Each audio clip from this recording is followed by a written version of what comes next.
welcome to the Life Leadership Podcast with me, Leila Singh. This is the place where ambitious business professionals come to level up in their career and life. Here, we explore powerful strategies for leadership development. We dive into career and personal mastery, mental fitness, and building a standout personal brand. So if you're ready to play a bigger game and unlock your hidden potential to thrive in this fast evolving world of life and business, then you're in the right place. So let's dive in.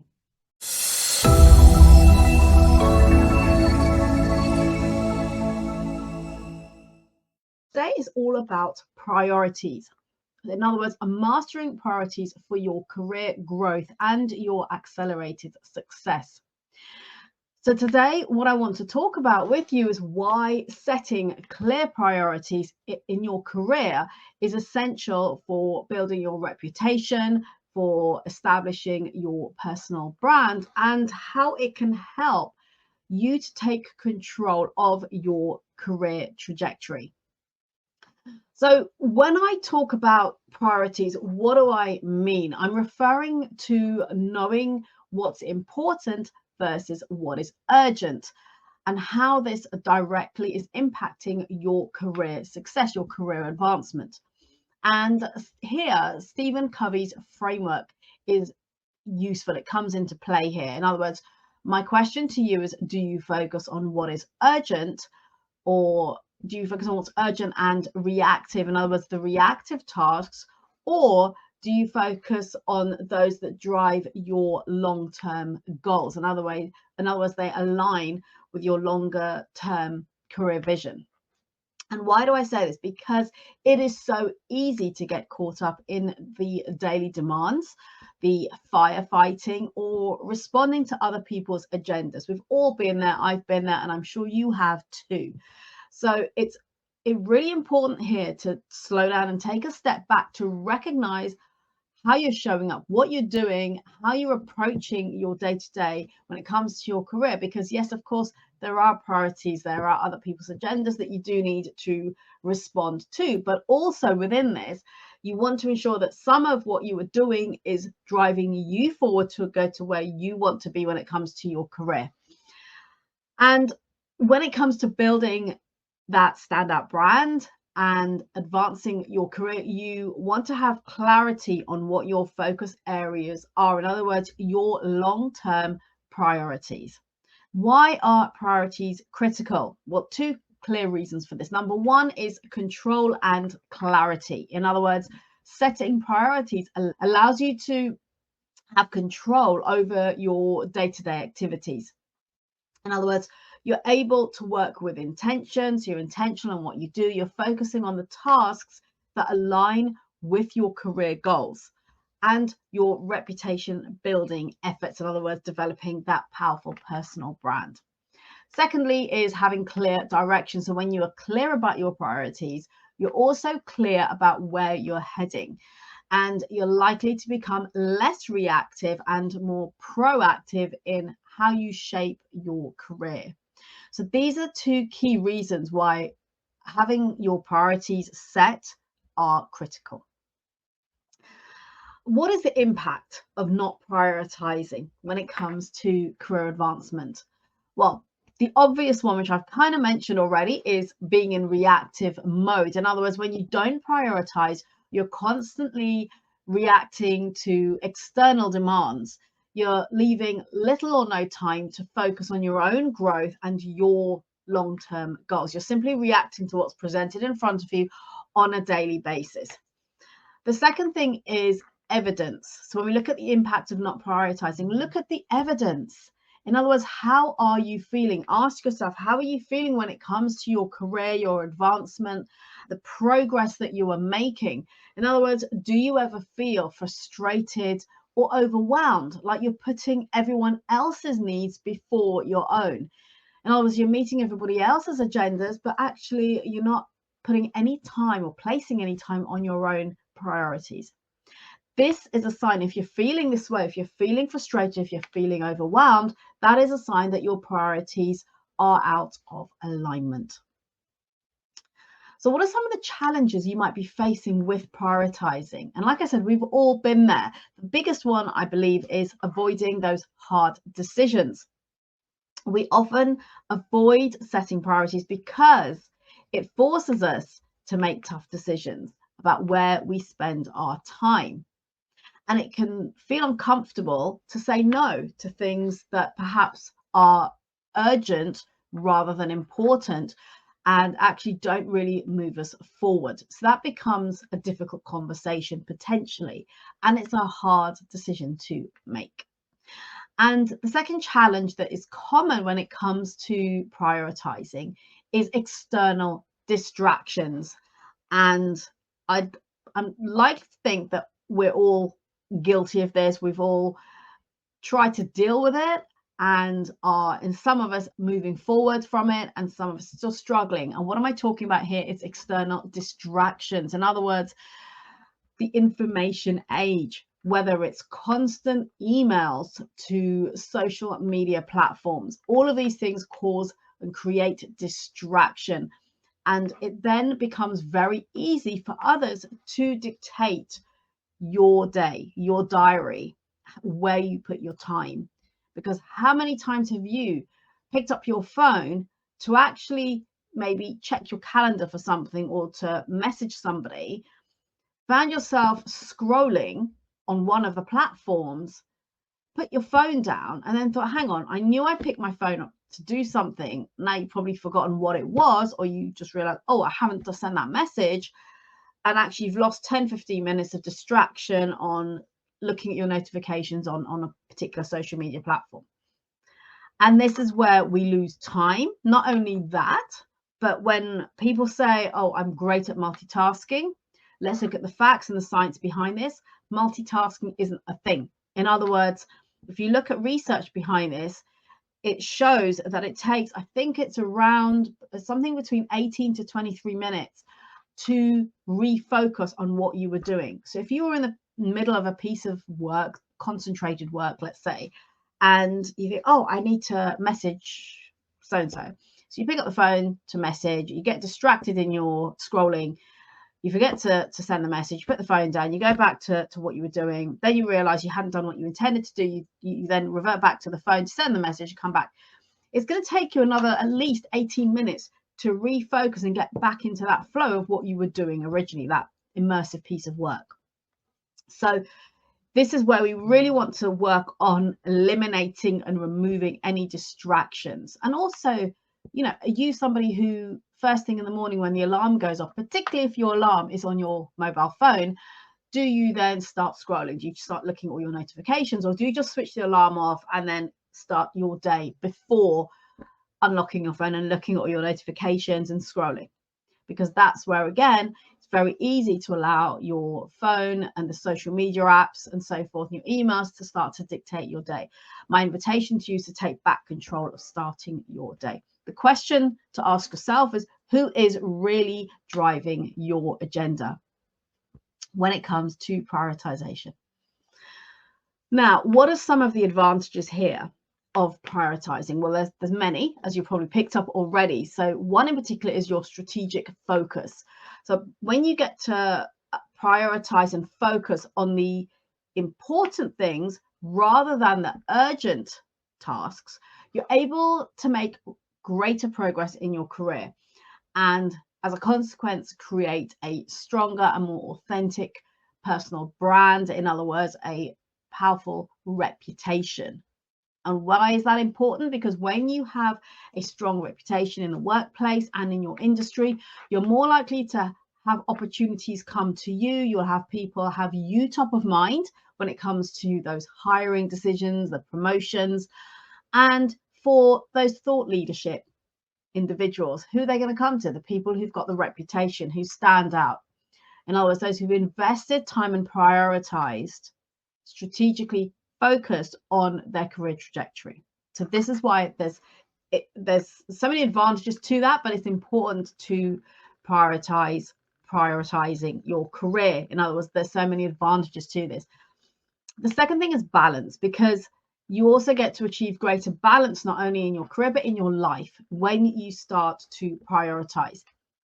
What I mean by that is setting clear priorities across the board helps you then to protect some of your time for other important areas of your life, whatever those may be. For you, it might be your health, it might be your family, perhaps is investing in your personal growth and development, upskilling, spending time with your friends. Whatever it is for you, when you have priorities, you get to create greater balance. So it's not only advantages of moving your career forward, it's also about the bigger holistic picture of your life. And you might be thinking, oh, this is all great, Leila, but how do I do this? How do I actually prioritize? So I'm going to share with you, as I always do, some strategies that you can take away and start implementing immediately. So the first one I want to share with you is time blocking. And what I mean by this is scheduling. If you've not heard about this, I'll explain this to you. It's about scheduling dedicated time each week to work on activities that directly align with your personal brand, with developing your reputation, as well as your long-term goals. So whether that's building your network, it might be enhancing your visibility, or upskilling, learning a new skill, or improving on something. So whatever that might be for you, this is where you want to create some time blocking. And again, it's very easy to put this in your calendar. And I say it's because I have been guilty of this in the past, particularly when I was in my career, where I think it was every couple of weeks, I'd allocate 90 minutes or so every sort of 2 weeks on a Friday to some training or some level of personal development, because there was so much training available within the organization. I thought, oh, I could do this course. I could, spend an hour, 90 minutes on some training to help develop myself. But what usually happened, and you might be guilty of this too, what would happen is that I would then have lots going on. I'd have people chasing me for something. I'd have a heavy workload, and I just deprioritize that 90-minute slot, and I would end up just focusing on my work. In other words, responding, reacting to emails, to messages, and to other people's agendas. So time blocking is really important, but not only do you block the time in your calendar, you actually follow through and do whatever it is you've committed to do during that time. This is really important, obviously, to do. So time blocking is number one. The second is delegating or saying no. And I appreciate you can't always say no, but look at where you can, or you can delegate, or is something actually your responsibility. So you want to just slow down and evaluate what tasks can be delegated, maybe automated, or even eliminated. So be honest with yourself about this, as well as maybe having that conversation. If you feel something is no longer necessary, it's always been done, but actually it doesn't really add any value, have that conversation perhaps with your manager. Learn to say no to activities that don't contribute both to your larger vision and the vision of the organization or your team. The third strategy is identifying key focus areas. In other words, if you're going to have time blocking, what are you going to use that time that you've blocked out for? So I invite you to choose 3 core focus areas to work on at any one time. This is the power of 3. So this could be, for example, improving your communication skills. It might be developing relationships with mentors or with people outside of your immediate team so that you're building out your network. Or perhaps it's enhancing your online presence, your online personal brand. You're working on your LinkedIn profile, for example.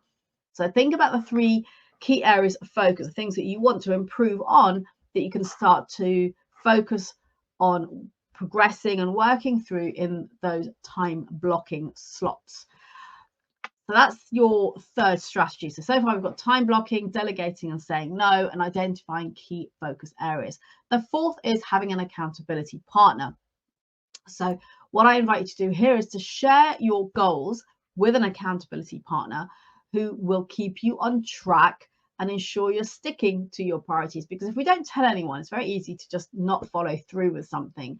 It's a little bit like people who are going on a major health goal mission and they announce it on their social media platform. Why? Because there's public accountability, and then there's more drive and commitment to follow through, because now you've told a lot of people that you're looking to, I don't know, commit to running a 10K or the next marathon or whatever it might be, to drop some weight. So all of those kind of things, when you put it out there, you're more committed to following through with it. So I'm not suggesting you have to announce it on LinkedIn. What I am suggesting or inviting you to do is identify somebody who you trust, who's got your back, who is one of your supporters, who will encourage you and keep you on track when you maybe hit some obstacles and some hurdles, or just want to give up because you're having a bad day, that they can then bring you back on track and encourage you and ensure that they're keeping you accountable, checking in to make sure you're doing what you committed to doing. So think about identifying an accountability partner. Now, this could be somebody in your team at work. It could be a mentor, a coach, a manager, somebody who you've got that level of trust with, and, you can support each other in some way. And then number 5 is mindful reflection.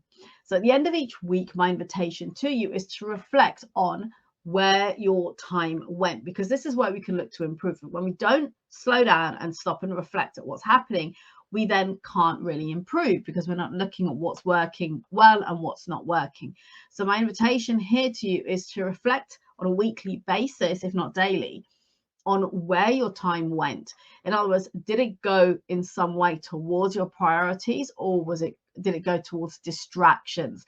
In other words, sorry to ask the question here, but how many times do you get distracted with scrolling or just going through your emails when actually your intention had been to commit to a time block and a key focus area to work on? And then what you do here is when you do that reflection work, you can then adjust accordingly for the next week. So it could be that you maybe set yourself 2 hours as a time block in your calendar and actually realize it's never going to happen. Okay, let me adjust that to an hour or to 90 minutes or to an hour and 15. Maybe change the time of day that I've allocated that. So all these different things you can do. As a quick recap, when it comes to prioritizing to advancing your career, here are the strategies again. Number 1, time blocking to focus on your priorities. Number 2 is delegate and say no. Number 3, identify key focus areas that you're going to work on, particularly when you've blocked out that time to do so. So when the time arrives, you're not sitting there thinking, oh, what should I do now? So spend some time planning what that will look like. Number 4 is get yourself an accountability partner. And finally, reflection, mindful reflection on a weekly basis, if not daily, to see what's working and what's not. So to wrap up for today, prioritizing your time and your focus is crucial, not just for managing your day-to-day workload, but also for establishing your personal brand that will enable you to propel your career forward and to advance to where you want to be. Because remember, it's about taking control of your agenda and ensuring that you're aligning at least some of your actions with your longer term goals. This way, it ensures that you're always moving forward towards that next position, that next opportunity, or stepping into leadership. Why? Because if you simply react to other people's demands and other people's agendas 100% of the time, you will find yourself left behind, and the people around you that you're supporting will be moving forward. They will be getting promoted, and you'll be sitting thinking, but I did all of this work. Why am I not getting recognized? So remember, you've got to invest time on yourself, on doing that work, developing your skills, your brand, your visibility, your communication skills, your network, and so forth. So this is really important. So start looking at what are the 3 areas that you can, where perhaps you've got your biggest gaps that you can identify as your 3 key focus areas that you can start to carve out some time to commit to developing on these areas. That's my invitation to you today. Any questions on what I've shared, do pop them in the comments below. I would love to hear what areas of your career you're going to be focusing and prioritizing over the coming 3 to 4 months as we head into the new year, because let's face it, we're at the end of October, we hit November, and then all the Christmas celebrations kick in and the parties and so forth. So you've got a full month of November to really start looking at this and nailing it, getting a plan in place for yourself so that you hit the ground running in the new year. All right, so that's it for today. If there's any topics that you think would be helpful for me to share with you, some strategies, some support that I can offer on my weekly lives, then do direct message me or pop a comment below and I'll be happy to put something together for you. Until next time, remember to harness your potential, elevate your performance, and commit to achieving greater personal growth by showing up as the best version of yourself.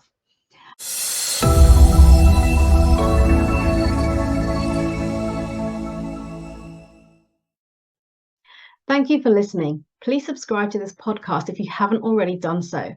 And if you enjoyed and gained value from today's episode, then do please leave a review telling us your key learnings and what you enjoyed the most.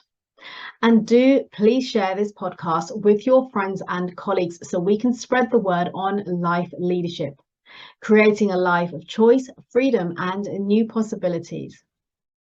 Connect with me directly on LinkedIn, and if you would like to learn more about how we can work together, either DM me on LinkedIn or email me. All details and resources can be found in the show notes.